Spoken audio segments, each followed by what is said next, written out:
చెట్టు అట్లా నుంచి నువ్వు అట్లే ఉండవు, అయిపోయింది.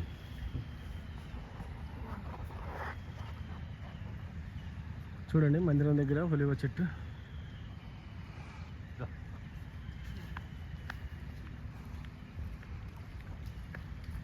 అవి ఫోటోలు కొట్టుకోవాలి, ఎవరు ఎప్పుడు తీయాలి. యాజగత్తాను గుర్తు ఒలివ చెట్టు.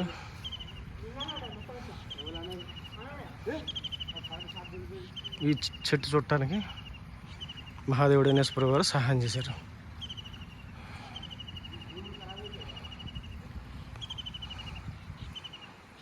యాజగుడిగా ఈ చెట్టు ఉన్నది. ఒలివ నూనె కూడా చాలా మంచిది, రోగాలు రావు, వైద్యానికి, యాజగొత్తానికి, అన్నిటికీ గుర్తు ఒలివ చెట్టు.